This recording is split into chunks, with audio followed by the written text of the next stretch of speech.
Bismillah. Wassalatu wassalamu ala rasulillah. Alamdардын жаратуучусу, ырыскы берүүчүсү жана көзөмөлдөөчүсү Аллах Таалага чексиз мактоолор.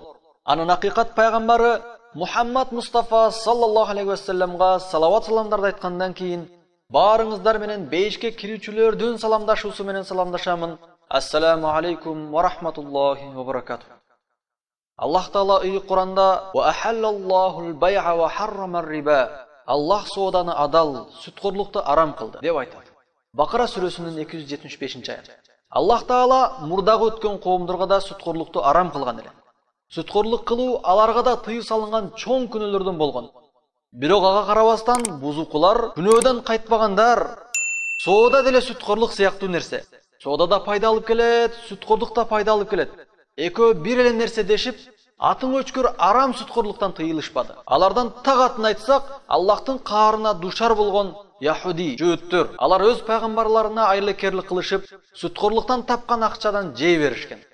Мына ушинтип арам нерсени таштабай кылып жүрө бергендиктери үчүн Аллах Таала жаза иретинде аларга көптөгөн нерселерди арам кылып койду.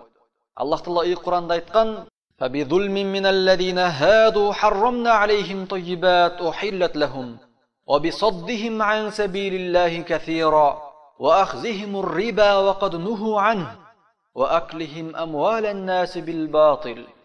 Яхудилер зулумдуктары себептүү Аллахтын жолунан көпчүлүктү тоскондуктары үчүн жана аларга тыюу салынган сүткорлуктун акчасынан алып, адамдардын мал-мүлктөрүн батылдан жегендиктери үчүн биз аларга адал болгон нерселерди да арам кылдык.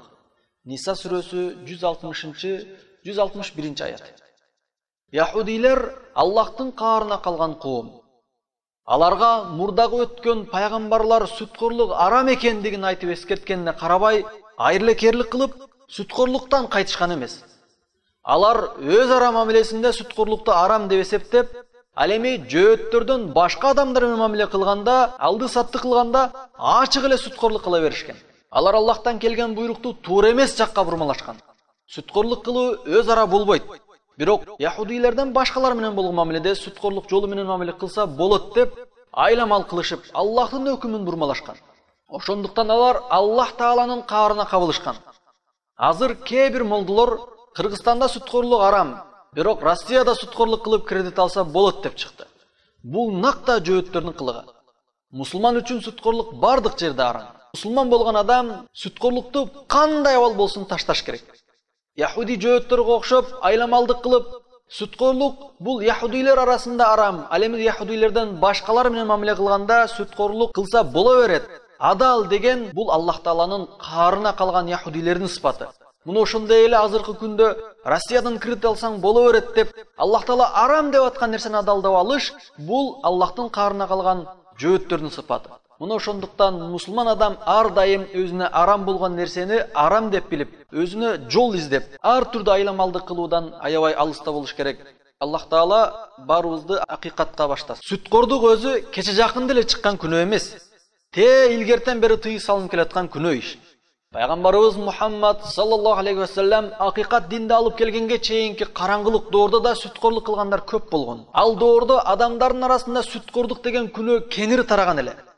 Алды берди жана соода сатыкта бир түрдүү товарды алмашканда үстөк коюу, насыя алып аны кайтарганда үстөк кошуп берүү жана башка ушул сыяктуу сүткорлуктун түрдүү көрүнүштөрү жахилият, динсиз караңгылык кезинде болгон. Пайгамбарыбыз саллаллаху алейхи ва саллам сүткорлукту тыйып, адамдарды мына ушундай караңгылыктан жарык нурга алып чыккан. Имам Табари Куран тафсирлеринин биринде айтат: "Жахилият кезинде сөзсүз бир адамдан экинчи бир адам карызга акча алып, чоң суммада карыз болуп жүрөт эле. Анан алар бири-бирине айтат эле: "Мен сенден балан суммадагы акча карызга алганмын. Аны баланчанчы күнгө кечиктирип турчу, кошуп берем" деп суранышар эле. Жами ал-Баян. Чындыгында ислам келгенге чейин арам сүткорлуктун түрү абдан көп болгон. Алардан бир көрүнүш, эгерде адам алган акчасын убагында төлөй албай калса, анда ал акчаны төлөөнү кечиктирип тургандыгы үчүн кошуп берет эле. Мына ушундай сүткорлуктун түрүн аткарчу. Ошол динсиз караңгылык доордо болгон, элди жакырчылыкка жана уруш талашка сүйрөгөн сүткорлук азыр деле бар. Биз ушул арам нерседен алыстоого жан талашып аракет кылышыбыз абдан зарыл. Сүткорлук менен акча тапкандар эч качан өнүкпөйт.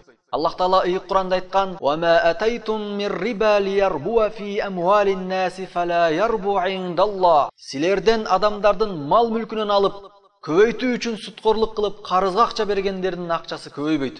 Аларга Аллахтын алдында эч бир сооп берилбейт. Рум сүрөсү 39-аят. Аллах Таала баарыбызды мындай караңгылыктан өзү сактасын. Атын өчкүр суткорлуктун баткагынан бизди алыс кылсын. Баарыбыздын үй бүлөбүзгө тынчылык жана береке берсин. Ушул сөздөрдү бөлүшүп сиздерге жеткирүүгө жардам бергендерге Аллах Таала өзү жардам берсин. Aqulu qawli hadha wa astaghfirullah li wa lakum. Assalamu alaykum wa rahmatullahi wa barakatuh.